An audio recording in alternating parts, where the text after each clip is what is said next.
Welcome to the Hump Day Hangout podcast by Semantic Mastery, where we answer your local SEO questions every week at 4 p.m. Eastern. I'm Adam Moody, and my partner at Semantic Mastery, Bradley Benner, will be sharing his decades of expertise based on not only helping others, but running his own agencies and businesses in the space.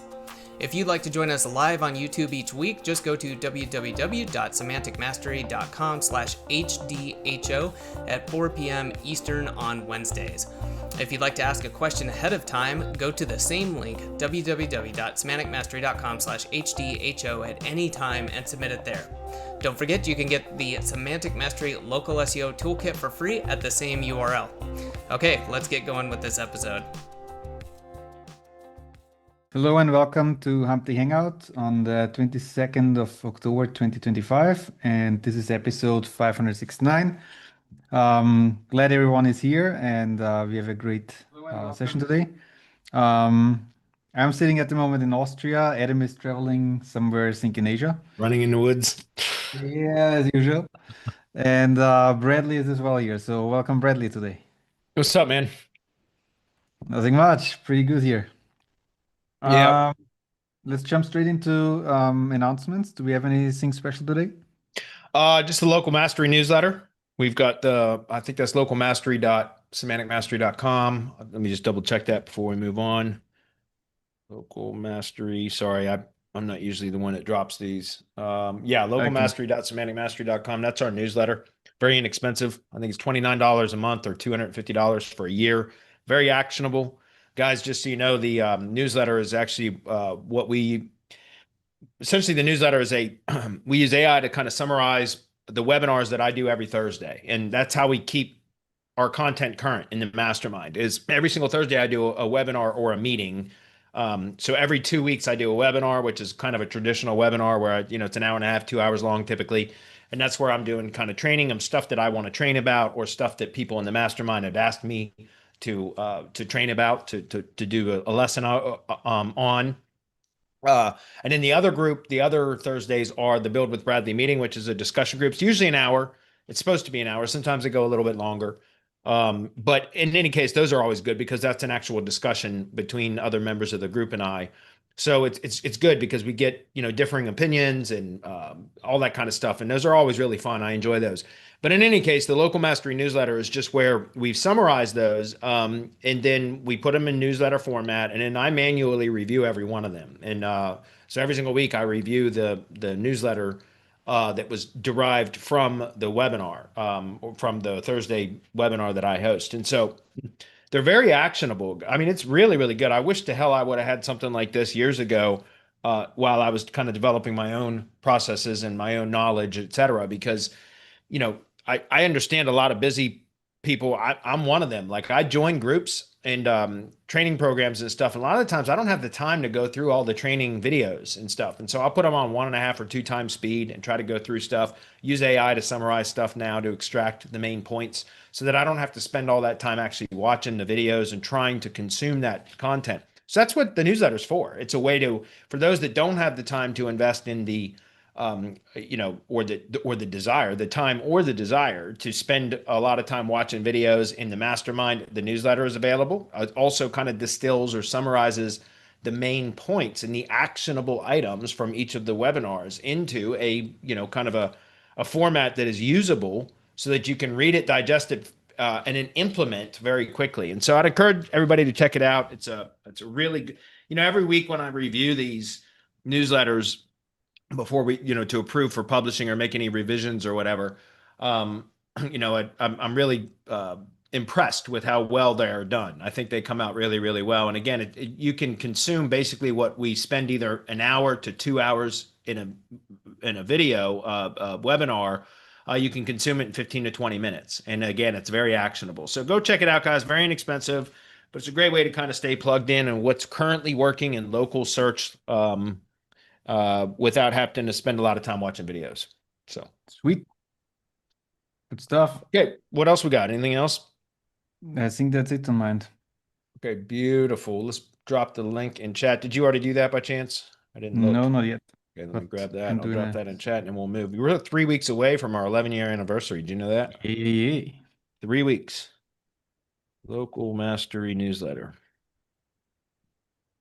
So 11 years doing this damn show. In 3 weeks, that will be our 11-year anniversary. So we'll probably do something special like we normally do, some sort of giveaways and things like that. So y'all Can't stay wait. tuned.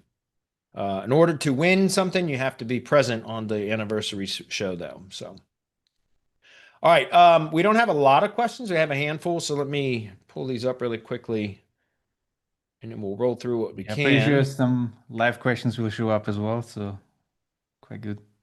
Well, the live questions are going to show up in the chat box. So I will answer those and just get rid of these other ones from last week.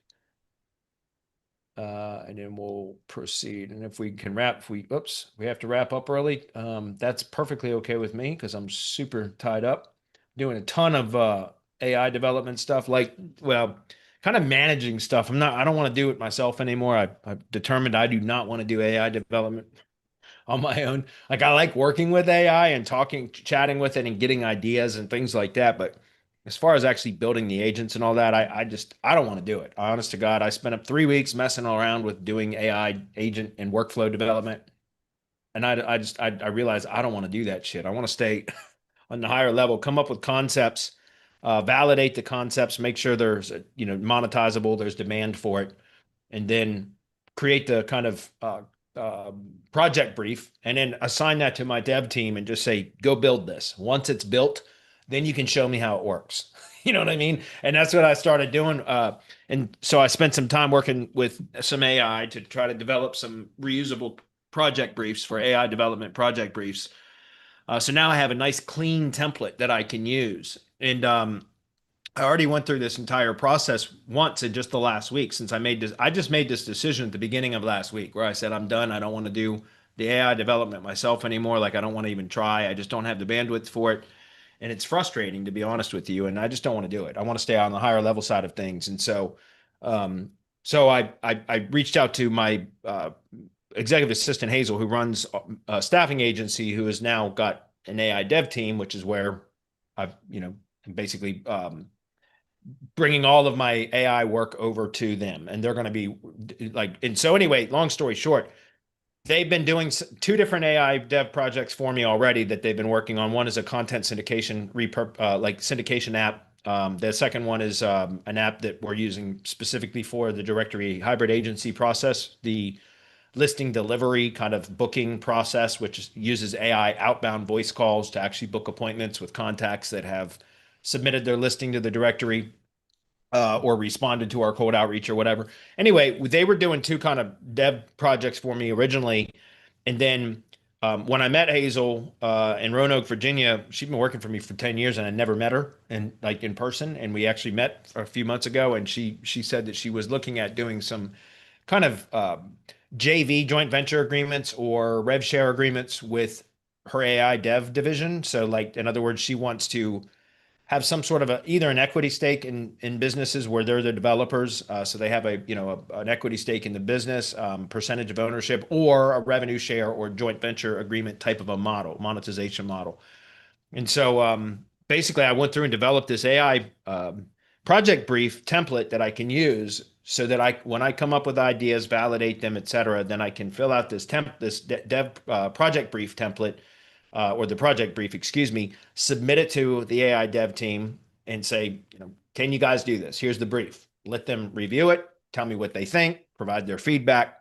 And then if they agree, then we can proceed. And so in this case, I'm having an AI answering service developed specifically for tree service contractors that doesn't just do AI answering services, it does automatic appointment booking. So I developed a project brief and then I contacted Hazel to say, look, this is going to be the first project that I want to try this joint venture agreement or rev share agreement with you. And so I spent some time kind of chatting with another AI that was developed specifically for structuring partnership agreements and things like that. And so I spent some time chatting through that and developed an offer, a proposal for revenue share, a revenue share agreement proposal. And I submitted it to her. She countered. And then I went back and kind of worked through that and came back with a counter offer that was right in the middle between my original offer and her counter offer. And we agreed. And that was all done on 2 days ago. And so I got the agreement signed and off to the races. We got a whole new project up and running. So That's the whole point. The reason I started telling you guys all of that is because I think as agency owners, like if you don't have a lot of clients, you don't have a lot of revenue coming into your business, then I understand wanting to learn how to kind of build the agents and the workflows, et cetera. I understand all that. I still don't think it's the right way to do it. I think the better way to do it is identify kind of like what I'm doing now, which is to identify things that AI can use to help make more efficient or to automate, right?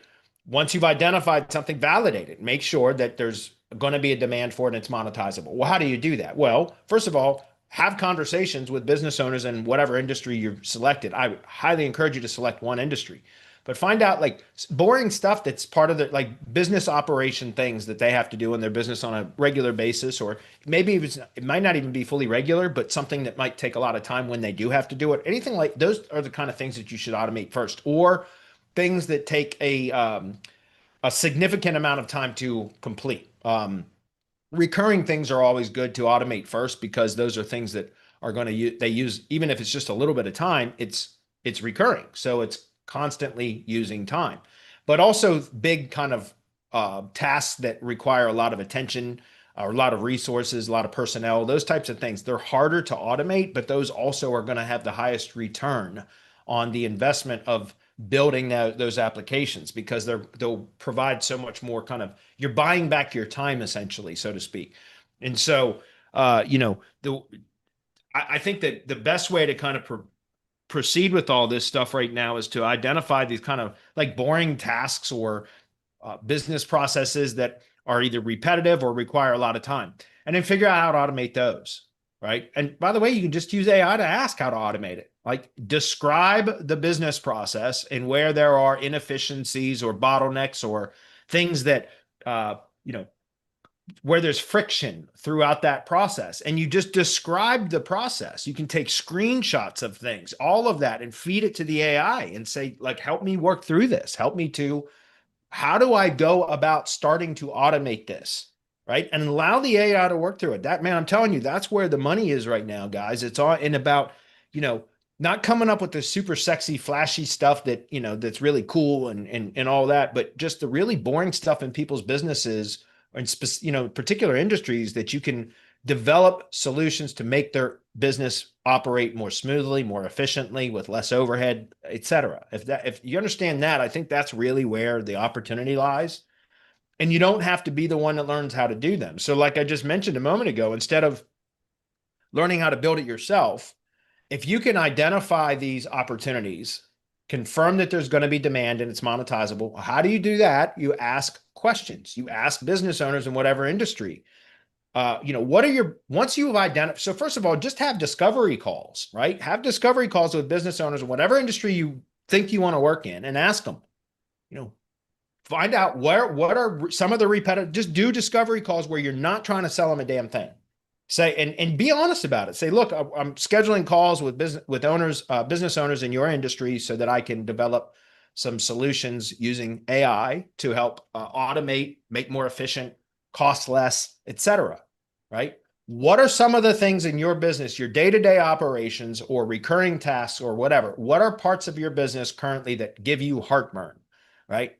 That keep you up at night? Parts of your business that you don't like, that are painful, inefficient, cost too much, whatever. Just ask questions, guys. Start developing a list of problems that the business owner has. Each time you talk to a business owner in a particular industry, do that exercise. Ask them, what are problems in your business right now that are giving you a headache, right? That are constant recurring pain points, things like that. Get a list. Each time you talk to a business owner in the same industry, but different business owners, ask the same set of questions. Develop a list. Use AI, put all of that shit into a spreadsheet, send it to AI and say, extract the most prevalent pain points here. And then how can I start to automate some of these problems that were described in these questions, this survey that I took, right? You can identify the common the problems that are the most common among business owners of that industry. And then you can ask AI to help you to start to develop solutions using AI to help automate, or make more efficient, whatever. Does that make sense? Once you have that, and then you can go back, start. So I recommend doing this in stages, right? You start with discovery calls, get a list of common problems that the business owners in that particular industry are dealing with. Once you have that, then you can go create some potential solutions. You don't have to have it actually worked out. All you have to do is know that it's possible. And you can query AI to do that and ask, okay, here's the issue. How would we go about starting to use AI to automate this or to whatever, to improve this? And then again, once you have some kind of fleshed out concepts, that's all you need is the concept. Now you can assign a value to it. And then you can ask, and by the way, you can ask the business owners in the same industry again, if I were to provide you with a solution that automates insert whatever the problem is, how much would that be worth to you? Right? Ask questions about how much time does that process cost? Like how much time does it take for that process to be completed? What are the costs for that process to be completed? If they don't know the cost, but they know the time and they're paying employees, then you can figure out the cost, right? So my point is you can identify by asking questions what the value of automating that service or process, their business process is. Like, what is the value of automating that or turning it over to AI? If I were to build something that could automate this process, how valuable is that? What is it worth to you? You could ask those questions, but you can also come to that conclusion by asking questions about how long it takes for that process to be executed. How much does it cost? How many people are involved? Blah, blah, blah. Get all the problems. By the way, that's all important information to have because you feed that into the AI for how to develop the solution, right? And so once you have all this, now you've got a kind of at least a starting point for what you think it's worth if you were to build it. Now you can set up a simple landing page that explains a simple one, guys, minimum viable product here, not something that you're going to go out and develop a website and all these automations and everything. No, you haven't validated it yet. Validate the offer first, right? You've so far, again, this process is querying business owners to find out what are pain points in their business, recurring or stuff that they just don't like, stuff that's inefficient, whatever. So you find out those. Then find out, is it possible to automate this using AI? If so, then find out what is it worth if I were to automate this particular business process? How valuable is that? Once you have that kind of starting point number, which remember, you can always test with different price points, but you got to get a good, decent starting price point, throw up a landing page, and then drive traffic to it. Again, you could do very simple cold emails to your warm audience, like lukewarm list of contacts that you've already start with the business owners you've had discovery calls with. Hey, look, thanks for the call that we had, 3 weeks ago, 2 weeks ago, whatever it was. And I appreciate the information that you provided to me. It actually helped me to develop some of these concepts that I'm planning on developing these. Here's what I got. You told me this was painful to you. We can develop a solution for this. This is what it's going to cost. This is my expected timeline. Always give yourself a little bit of buffer time because development work always takes longer than expected. But say, are you interested? Right? And guys, if you're just starting that in your business, like this kind of a division in your business, give them a discount. Put the actual price on the landing page, but tell them because this is beta, like we're doing this as kind of a new division in our business, we'll give you a discount right now for, whatever it is, whatever the percentage is, or $500 off, or whatever it is. You just tell them, we'll give that to you right now because we're just starting this, but and give them a guarantee, a money back guarantee or whatever, something like that. Because here's the thing. Most people are in our industry, guys, are going to go out and try to learn how to do automations and build workflows and everything first.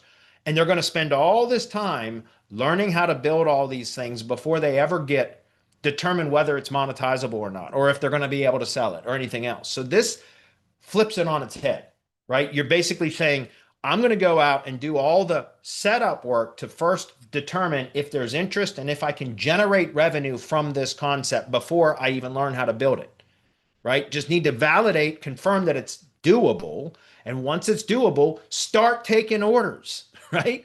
Now you've got money, even if it's just take a deposit. Say like we'll take a 20% deposit up front. This is what it's going to cost. and then we'll do draws, guys. Again, development projects, it's like construction projects, right? I'm familiar more with construction projects, believe it or not, than I am with developing softwares and stuff. But the point is, you could do it on a draw, like have milestones, right? Like say it's going to take us 6 weeks to develop this for you, so it's going to cost you $5,000. We'll take a $1,500 retainer up front or deposit up front, and then every 2 weeks for the next 3 cycles, right? We'll do another $1,500. That'll end up being whatever it is. So and the point that I'm trying to make is, as long as certain milestones are met, that's when another draw is taken from the original agreed upon price of that particular service. See what I'm saying? And so now you are actually generating revenue and earning revenue as you are learning to develop the workflow, or now you have revenue to hire that out so that you can hire an AI dev either in-house or a company that you'd use externally to develop it for you, right? That's a much better model than learning how to do it on your own. And that's what I kind of came to that conclusion on my own from spending 3 weeks of trying to learn how to do development and build AI workflows in N8N using Cinta as kind of an assistant, which, by the way, that Cinta is one of the an AI application that helps you to build N8N workflows. But N8N just opened up their own workflow builder. So like, isn't that gonna make Cinta obsolete? I don't know how they're gonna pivot, but that's, I think, one of the dangers of getting too involved in building AI apps, is that a lot of these AI apps are going to become overtaken or obsolete very quickly.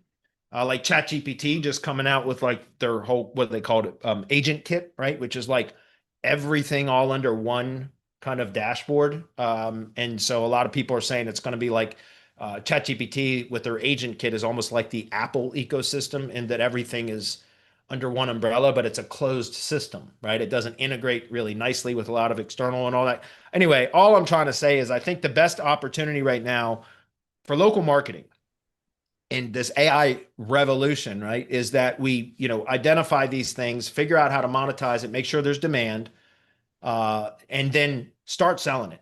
And there's a lot of people out there, I know from being on X and just kind of watching, there's a lot of people that are learning how to develop workflows and agents, and that's great. They're good at it. They're proficient at it, but they're not really good at monetizing them. Right. And so that's a perfect opportunity. I think there's going to, just like in the SEO industry, guys, it's no different at all. There's a lot of SEOs that have learned how to do SEO and know various tactics that can move the needle, but they're not good at generating revenue from SEO because they're not good at selling and marketing and generating leads for their own services, et cetera. So there's a lot of AI kind of, practitioners out there, so to speak, that are becoming proficient at building agents, workflows, et cetera, but are having trouble monetizing them because they're kind of stuck in the tech and not on the bigger picture of how can we apply this in a way that's going to be practical and monetizable, right? And so I think that's where the biggest opportunities are, guys. And I'm spent a few minutes talking about that just because I think there's a lot of opportunity for that right now. And using for example, my AI dev team from my executive assistant staffing agency, very reasonable. Even with the revenue share that I proposed to them, it's a hybrid between retainers and a percentage of gross revenues that the application will earn on a monthly basis. But it's based on graduated kind of like payment schedule, where like the first month 1 through 3 during the initial kind of startup of the development side of things, where there's no revenue coming in yet, but there's a lot of costs in paying for the AI developers, et cetera. So I'm paying kind of a retainer. And then month 4 to 6 or something like that, it's a hybrid between retainer and percentage of gross revenues. And then I think it's month 7 or so is when it goes to pure revenue share only. And 15% of gross revenues is what I'm going to be sharing. So anyway, the reason I bring that up is because now, again, it brought, I spent about 3 or 4 days kind of working through developing an AI dev project brief and then also a monetization model, so that now anytime I have an idea like this, all I got to do is complete the brief. Well, once I validate the idea is a good one, through the same example process I just described to you guys, right? Having conversations with business owners, confirming that if there were as something that a solution to solve that problem, would they be willing to pay for it? And once I have those yeses, that's all I need. Create the project brief and then send it to the team. I don't even have to know how it works. All I have to do is send it to them and say, build this. Once it's built, then they can show me how it works so that then I can talk about it intelligently when I'm selling it, et cetera. Hopefully that's clear. A lot of opportunity right now, guys, and I think it's just figuring out how to do it the right way. And I'm not saying what I've got developed right now is the right way. I just think it's a better strategy, especially after spending almost 3 weeks of trying to learn how to do it on my own, and I realized that is not what I want to be doing. So, Chris, Well, do you it's have the any comments classic on that? issue on like a new industry. Like, for example, here in Europe, if you try to sell AI, you get basically two business owner fractions. One who are already pre-sold, who like heard about AI, they want everything AI, and it basically doesn't matter what you sell them. Then you have the other fraction that is like completely blocking. They don't want to have anything to do with Right. They're AI, scared of it. and you Yeah. will not sell a single thing. And Yeah. this can be in the same niche. You can have like people who are like completely on it and completely off it. Yeah. So at the same time, like the people who are really on it, 90% of the stuff they're implementing is completely It's trash. Like trash. you Yeah, can it's not completely throw it helpful at away. all. It's not Yeah. solving any actual issues or problems. And it's literally just like, yeah, we are doing AI stuff. It's the cool new thing. And like, That's right. as you mentioned as well with the tools, like I totally agree. Like 90%, if not more, is gonna be completely obsolete and gone. Yep. And Well, it's like regarding with Tree OpenAI, they Guys. just brought their own browser as well. Yeah, So I they have saw that. already their own browser and things. So like they will have quite the infrastructure, as you mentioned. Yeah, ChatGPT just launched Atlas. Well, it's on Mac only right now, but the Atlas browser, and they're trying to create their whole own ecosystem. But it's like with Tree Guys, man. Like what I found with Tree Guys is they don't look. It's a good industry for this AI kind of development model because Tree Guys, they don't give a shit whether it's AI or not. All they care about is whether their phones are ringing and they're getting jobs. That's it. And so I asked them questions about their operations, like lead management, for example, like what happens when when a lead comes in, how quickly do you respond, and all this kind of stuff. And those are the kind of questions that then tells me, okay, that's why I'm developing what I call Canopy Call Lead Rescue System, which is the AI appointment setting service, where the tree guys aren't going to have access to a CRM. They don't, none of that. The AI will take the caller's call or the SMS or the email or whatever and actually book the appointment for the contractor. And all the contractor does is get a notification that he's got another estimate booked on a, and that's it. And that's what they want. And so it's not about, like Chris, what you just mentioned, it's not about just adding AI to the business. That's why, like I said, the tree service industry is good for this because most of those guys, they have no, they don't care. They're not saying, oh yeah, I want to get AI integrated. They don't care. They just want their phone ringing. They just want more leads, more jobs. And so all I got to do is ask them questions about their business, like things, their day-to-day operations, invoicing, actually creating the estimate. Like, for example, estimating software is another application that I'm considering developing to where they can just take photos, like a consumer can take photos of the tree that needs tree care work done and send it in, and the AI can then give a rough estimate as to what that job is actually going to take based on the parameters that the contractor inputs as far as their costs, their fees, et cetera. So there's just so many things I think that is available for us to build for local businesses. And like you said, it's that there's businesses that either just want to adopt anything AI, and then there's other businesses that don't want anything to do with it. And the tree guys are like the guys that say, I really don't want anything to do with it because they don't understand it. But so instead, I just ask them questions about what is inefficient in their business. They tell me, and then I can go develop that and offer it to them. Like, hey, you said that, or this is, I know this is a common problem in your industry. Well, we've developed a solution that automates that or eliminates that as a problem. Are you interested? And there's where you're going to start getting, and guys, that has nothing to do with SEO. I mean, it's about just making their business more pleasurable for them, more profitable, more efficient, et cetera. So anyway, great topic. I think I've been spending a lot of time kind of reading and researching, and really interesting times we're in for sure. But we got a few questions, so I'm going to go ahead and jump into that. Chris, thanks for participating in that discussion. Interesting. Grab the screen. We'll jump into this. Give me 1 second. Not a whole lot of questions anyways. The first one is coming from Jose.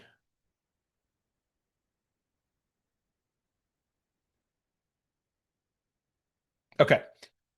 Zoom in a little bit. I feel like I'm hitting a roadblock. I've done e-com SEO for a while. In September, I lost my 2 main clients and was devastated.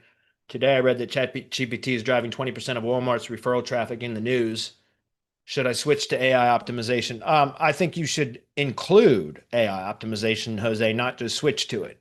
You know, as it stands right now, Google is still, well, I don't know about e-com. I'm assuming, I don't know because I don't work in the e-com space. But in local search, local search has been less affected by AI, although it is losing and really where I've seen a lot of and in talking with consumers and what a lot of people are doing, I think now when it comes to local, is they'll go to whatever their favorite AI chat app is, and they'll ask, who's the best tree service provider in my area, and they'll mention the city or whatever, right?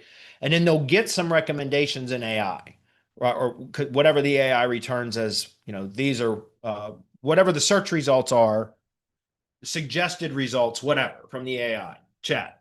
And then they'll go to Google and search for each of those company names to see what are other people saying, what do the reviews look like, et cetera.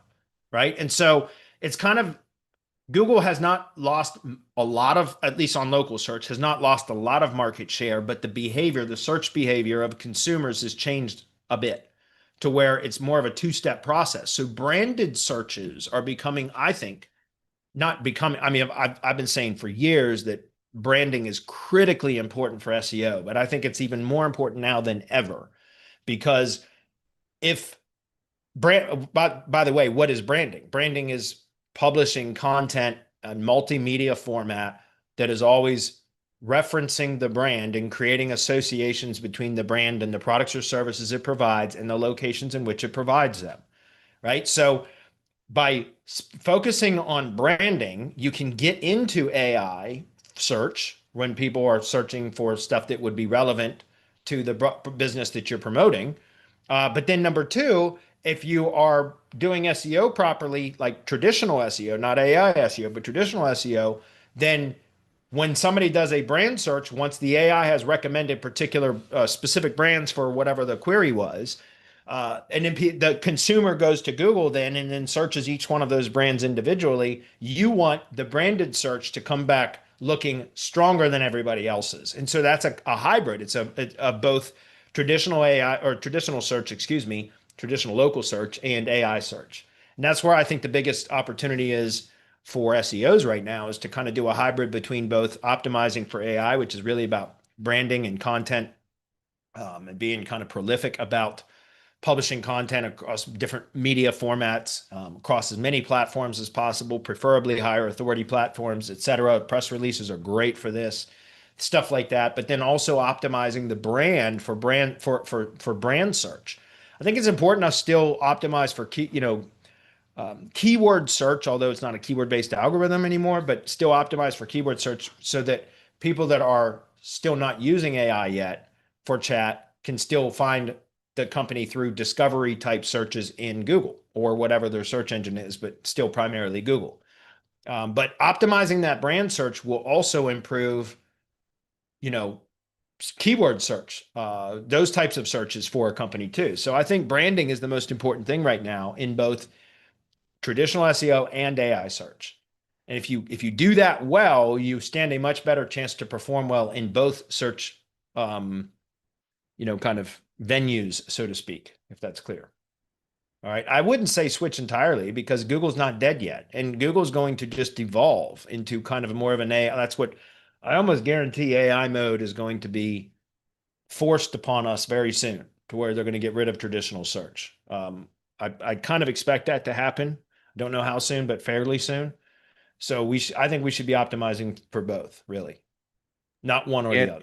It's kind of like the auto suggest feature that we had in the past. Correct. That's how I see it. Yep. Very good. All right, Tim's up next. He says, how would you structure pages and interlinking for a realtor website, considering they don't really have services other than listings? Well, they kind of do. They listing services and buyer's agent services, right? So there's you know, you could structure it as a site where you've got, homes for sale and listing services. And then you could so that would be, homes for sale is like inventory, right? Listing services, or however you would want to phrase that, would be for, for people that want to sell a house, that want to list their house for sale. And then there's the buyer's agent. So when a realtor is representing a buyer, then there's that. So you could structure it that way, right? You'd have, houses for sale, sell a house, or a category, whatever, a silo for home sellers, and then one for home buyers as well. Does that make sense? That's what I would do. And then for real estate, it's going to be tough. Real estate, the way I look at it, if you're a local realtor or a real estate company, like a broker or whatever, I think the better thing to optimize for there is just really focusing in on maps performance, map search, because it's very difficult to gain much traction in organic search in the real estate industry, because you're fighting against the big authority players like Zillow and Redfin and Realtor.com and all that kind of stuff. Those are massively authoritative sites, and it's very difficult to compete in organic search. But on a local level, it's really not that difficult in real estate, because what you're competing with on the local level for map search is the other real estate agents and brokerage firms in the area. And a lot of them really don't do very well at SEO, because most of them are cheap.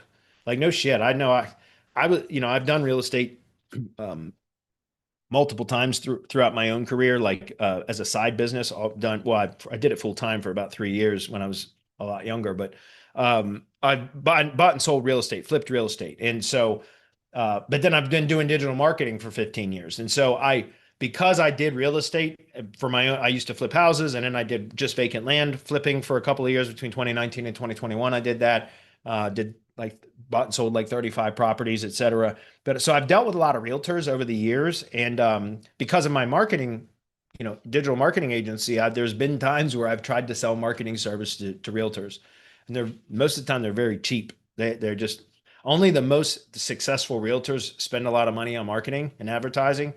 And the percentage of really successful realtors compared to the percentage of unsuccessful realtors, the ones that are just barely scraping by, is huge. It's like there's such a tiny fraction of realtors that are actually doing really, really well. And so where I found the best kind of optimization opportunities for real estate is to focus in on map search, and then to go hyper local. And what I mean by that is to have pages on the site, the main site, so that you can compete more in organic search for that, where you're targeting like neighborhood names or community names. Because that typically the bigger companies aren't going to target those as well. So in other words, if you are creating pages where you're separating, buy a house in a particular neighborhood name, or sell a house in a particular neighborhood name, right? That would be a way or just have a page optimized for the neighborhood name, right? On the site. And then you have an H2 section about buying homes in that community, and then an H2 about selling homes in that community. Now you've got one page optimized for that community that could rank for both buying and selling homes in that, buy homes in or sell homes in or whatever. So that's kind of where I think the best strategy or structure for that type of a site is to focus really hyper local, community names, that kind of stuff. Because if you just focus in on, traditional city names, in organic search, you're fighting against the big sites like Zillow and Realtor, et cetera, right? When you get down to the actual, just like neighborhood names, community names, et cetera, within a particular city with proper structure, meaning the pages are siloed properly with proper internal links, et cetera, you stand a much better chance not only to rank in organic, but also to perform better in maps across a wider area, because of that granular location optimization, if that makes sense. Real estate's tricky, though. It really is. Again, not so much in maps, but it is in organic. It's a tricky industry. Okay. Mike says, and by the way, guys, when I talk about service pages, a service page is a product or service page, or a practice area page, or a neighborhood page, or whatever. When I say service pages, it just means the thing that the business monetizes, whether it's a product, a service, a sale of a house, whatever it is. A service page is just whatever the business sells. That's all. That's what I mean when I say service page. Okay, Mike says, I'm building up my directory listing site and I verified my GBP. However, my mobile phone is tied to it and my Google accounts. My cell number is also on my self-hosted directory website. Ouch. I'm also in the process of building out all of my social sites in Web 2. Now I'm thinking I don't want to use my cell phone for this project. I wouldn't. That's why I said, ouch, Mike. I would never do that, man. It's so easy to get a redirect phone number that you can have forward to your mobile phone. That's fine. If you want I don't know why anybody would want to field calls from the directory side. You're going to get spammed to death. Just spam calls, robocalls. Like, but I would just get a virtual phone number. And by the way,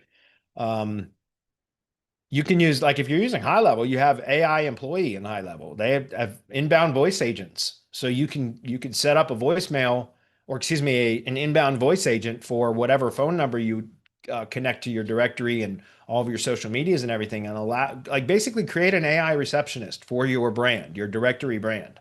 That's it. You can do that in High Levels. $97 a month, guys, to enable unlimited AI employee in a High Level sub account. It's $97 a month. That's worth it.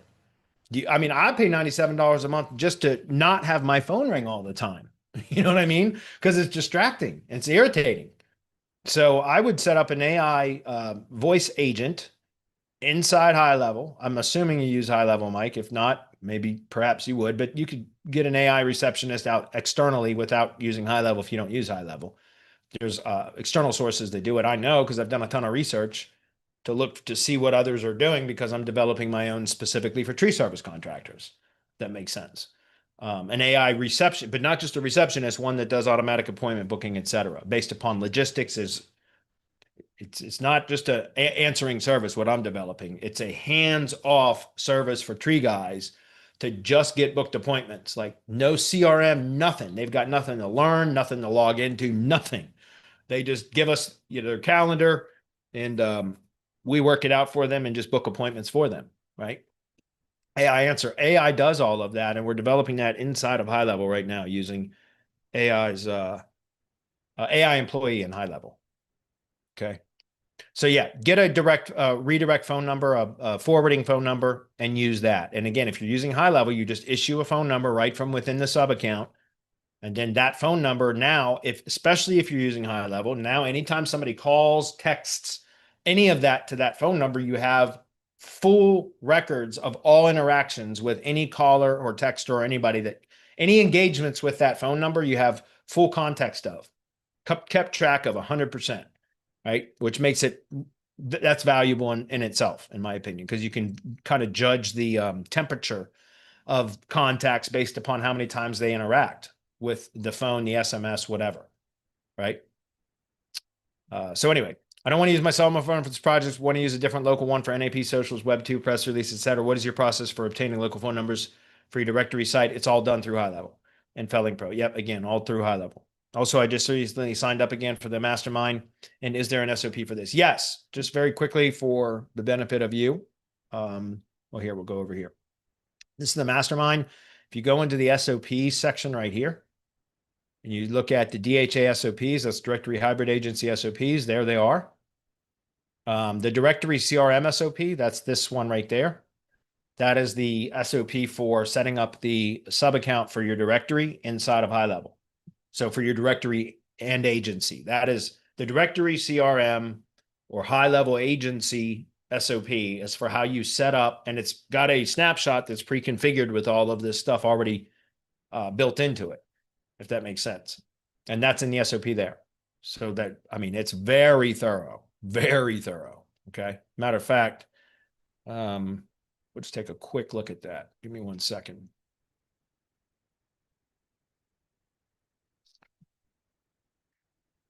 And this goes through again, there's a snapshot in there, which will show you how to actually, right there. It shows you can import the snapshot, and then everything in here is cataloged. Like, for example, here's the snapshot, right? You can get the snapshot right there. But then in here's a checklist of all the assets within the snapshot. That way you can always make sure that everything is present. Every time I make a change to this particular snapshot, I update this SOP template. So anytime I add like new tags, for example, or new workflows or anything else, all of that is cataloged in here. So, and you can tell by the release number, when you go to import the release or the SOP template, you'll see this is release 7.3 right now. So if it's a major update, the release number will change from like 7 to 8. If it's a minor update, it's just going to be like go to 7.4. If that makes sense. So again, very, very thorough. This is a very thorough SOP for how to set up the high level account and configure it, the sub account for your directory, your directory agency, excuse me. Okay. Okay. So there you go. That was it. All right. Any comments that I need to address? Or are we wrapping up for the day? Yeah, there was one question earlier. Lurker. I see. Michael. What's up, Michael? He says, Lurker here. I built a topical cluster off page. I have money, domain buffer, cloud buffer, tier 3 cloud links, 1 to 100 for local topical entity. How long gauge results for 12 to 16 weeks? I'm not sure I understand the question, Michael.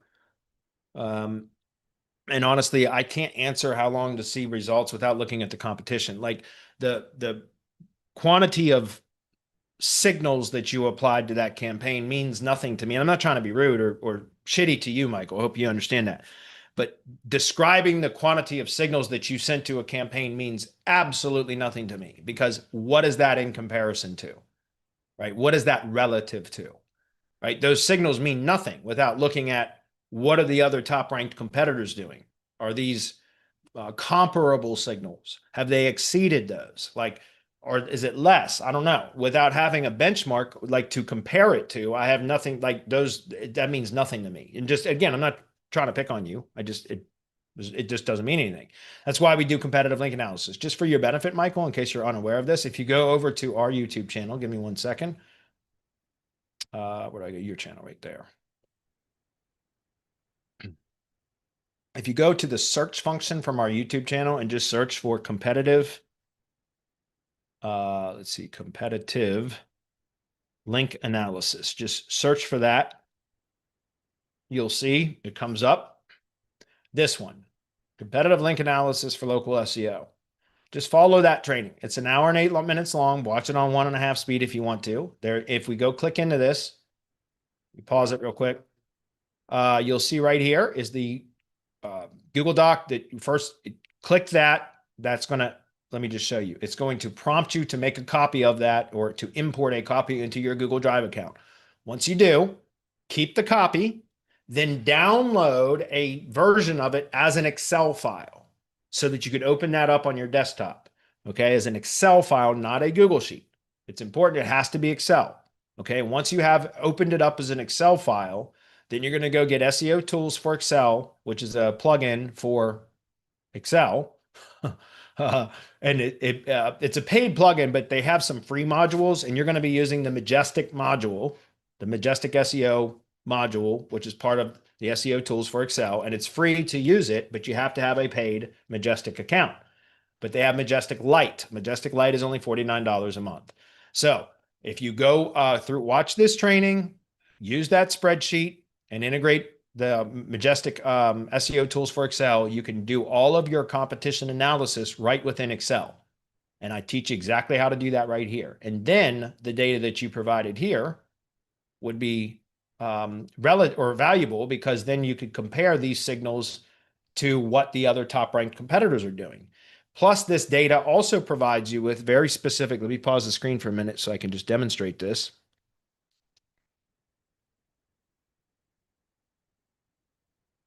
Okay, here we go. So here's an example of what it looks like once it's been completed, right? So this is a competitive link analysis sheet. This is that workbook template that I just provided to you in that that YouTube video. So you download the template, the workbook, excuse me, or import it into your Google Drive, download as an Excel file, rename it, and then you're going to title the sheet after the search queries that you're analyzing. This shows the top ranked competitors for this particular query. And then all of this is built with formulas. All of this here, if I go show you, well, you can't see it on desktop or in the hosted file, which is what we're looking at here. So let me just give you a quick example of what this looks like on the actual Excel file. Give me 1 second. Why am I not seeing my own name here? There it is. Because I'm on a webinar, that's why. Oh, you know what? That's in Semantic SEO. Sorry, give me 1 second.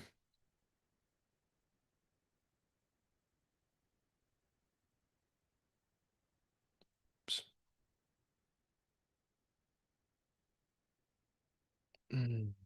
Street care workbook. Where the fuck is it? I'm having a hard time finding it. Well, anyway, I was going to open it up in Excel to show you, but let me just pull open the file. I'll just show you my template file. That's fine. We'll just use that one. This is the workbook demo. Okay, we just use this one. In any case, this just show you where the SEO tools for Excel extension is. It's very simple. I don't need that. Optimize all. All right. So if we come over here, for example, like you'll see in our workbook template, we have these sheets here. Yes. No, remove the files. We have these different sheets down here that show, this is an older template, but like, for example, competitors. This is what, from here, then we go over to data, or excuse me, SEO tools. And then right here, you click Majestic. Then backlinks, log in. I'm already logged in my browser. That's why it automatically logged in by just clicking login. And then what I do is I set a particular type called target URLs, a particular configuration that I saved. So then I select that. And what that does is you'll see this, and all of this is covered in that video. But these are the checkboxes for the fields that I want, or the columns that I want data. And then down here, it shows that I've got 10,000. It's going to show a maximum of 10,000 backlinks for any one of these, any of the URLs that I'm analyzing up here.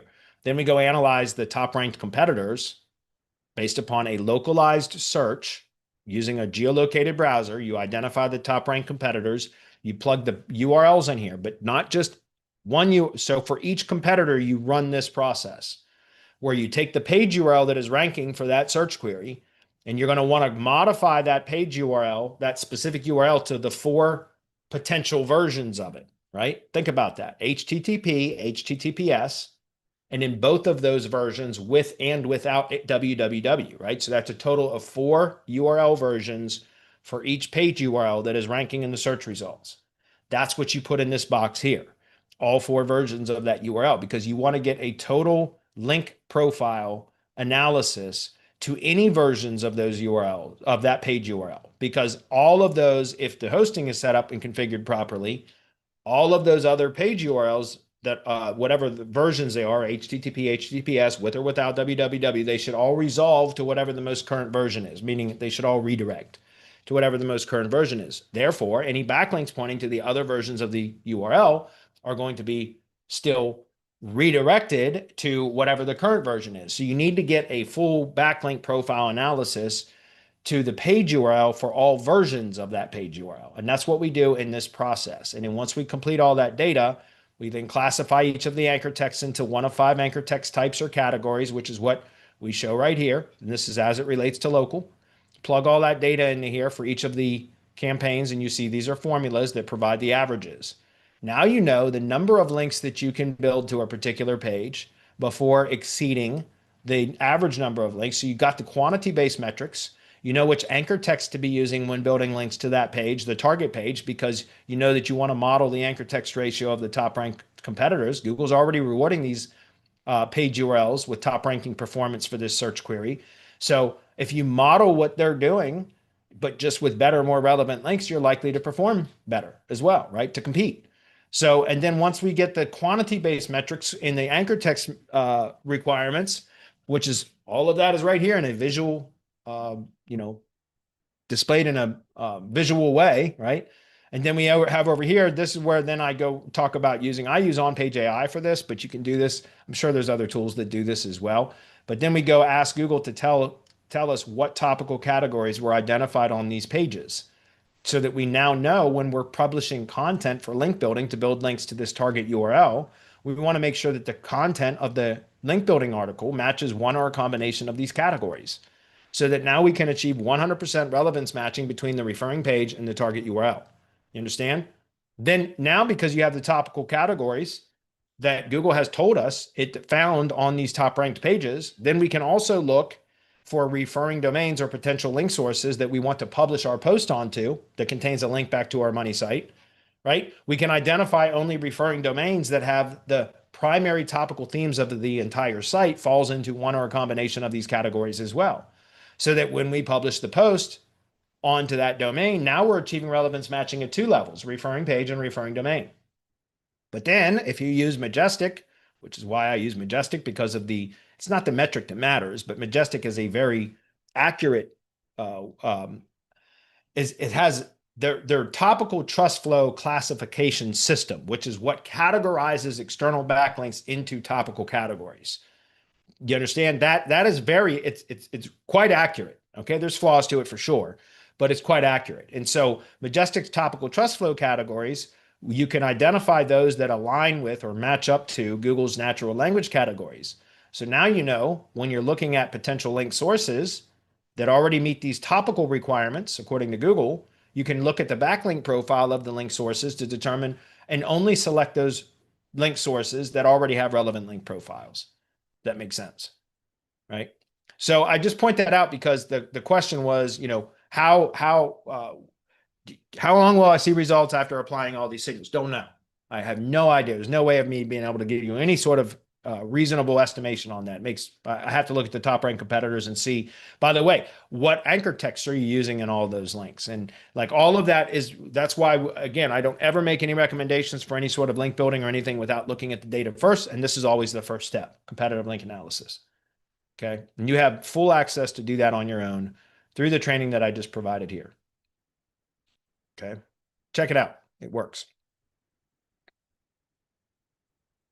What's up, David? What's up, Craig? 321 Digital. Do you resell GHL accounts? We do for mastermind members, where we actually will manage the deployment of sub accounts for you. There is, and it has all the pre-configured snapshots in it and everything else. And the reason we do that for mastermind members is because we want you not focusing in on building high-level automations and snapshots and all that, but instead using high-level to go out and sell marketing services, local marketing services. And so we provide the option as managed high-level accounts through Semantic Mastery Mastermind so that our program members that want to, instead of spending all their time learning how to set up and configure high-level, you still have to learn it, but instead of spending all that time learning how automations work, just you have a plug-and-play system already pre-configured, ready to go with all of our processes and everything so that you can focus on generating revenue first. And then you can spend time later learning all that you want about high level. Again, it's backwards. I see oh, you know what? That's it. I'm going to start a marketing agency and I want to use Go High Level because it's the Swiss Army knife and it's fucking awesome. And now I'm going to spend the next 6 months learning high level before I ever make dime number one, right? That's ridiculous. First generate some revenue. And then you can start to learn how to use those services. And that's why, like I said, we offer that. It's just a convenience thing for mastermind members. It's not really a profit center for us. So yes, we do have managed high-level accounts for mastermind members, but that is the restriction. You have to be in the mastermind. Is there a cost to that GHL snapshot? Yeah, mastermind membership. That's the cost. Trans Canada says, is there a Semantic Mastery Black Friday deal coming? There always is. But what we do between Black Friday and Cyber Monday is we don't sell a damn thing. We give stuff away because everybody else is doing sales and it's a fucking feeding frenzy. Like you guys know it is. Every year it's a frenzy. And we said 3 or 4 years ago, we said, we're not going to participate and contribute to this chaos so we give away free training. We've already selected what we're going to give away Black Friday to Cyber Monday. So definitely it's nothing for sale, but we're going to give something away, make it available from Black Friday to Cyber Monday only. It is a paid product service. It's a paid product that you will be able to access for free and get access to for free during that time. David says that the question was how soon to get to page one. That's not easy to gauge. Yeah, even with that data, you can't gauge that. David's right. Even with the competitive link analysis, you can have an estimated time. I can take an educated guess when I look at the data, provided that the on-page is done properly and the quality of the off-page signals is proper, that I can give a estimated time to expect results. If you did things right, you should see movement in the first week. Yeah. I agree with that too. But and David, I'm sure you agree with this too. You can oftentimes see movement when something has been done well, you can see movement, but sometimes that movement will revert the volatility, right? You might see positive movement immediately, but then you'll see it drop. That's when a lot of SEOs will freak out, start doing more things or whatever. And so it's just that anytime there's new data being injected, there's going to be volatility. And so as long as you start seeing movement, it usually just means that something, Google is recognizing some changes are occurring. So that's usually not a bad thing. All right, guys, appreciate everybody for being here today. Thanks, Chris, for sticking around. We'll see you guys next week. Cheers, bye.